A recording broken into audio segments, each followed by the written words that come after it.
The day was quiet, sunny. The mother looked away for just a second to read a message on her phone.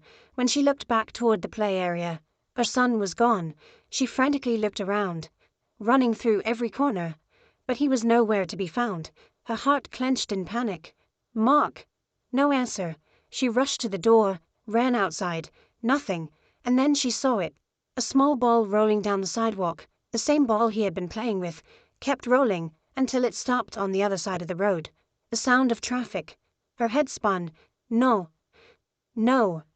She croaked, but her legs were already moving on their own.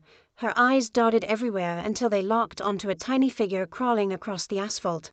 Her child, on the road, where the cars never stop. Shock, terror, the world shrank to a single point. Stop! She screamed, but no one could hear her. The cars kept rushing by, not slowing down. Tears blurred her vision. She wanted to run forward, but her legs wouldn't move.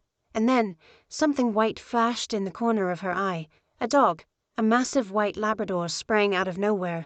It was racing straight toward the child, completely ignoring the roaring traffic.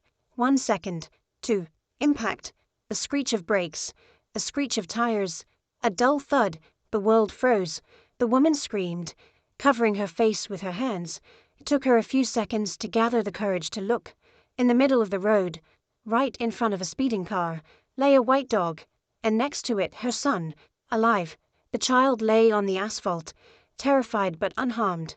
The Labrador had pushed him aside at the last second, shielding him with its body. The world snapped back into motion. People rushed out of their cars, some running to her, others to the dog. She ran to her son, clutching him to her chest, trembling all over. The Labrador lay still. The woman looked at it through her tears. No. Please. And then suddenly the dog moved. Barely, but it lifted its head. Gasps echoed around. He was alive, but he was struggling to breathe. Shop drivers helped carry him to the side of the road. He had bruises, scrapes, and broken ribs. He had saved the child, and survived. Later, it turned out the Labrador was a stray. No one knew where he had come from. The woman, holding her son in her arms, gently stroked the dog's head. "You're a hero," she whispered. The Labrador sighed, pressing his nose into her hand. A few weeks later, he recovered. He was happy again, running like before. But now he was no longer a stray. He had found a family, and this time it was forever.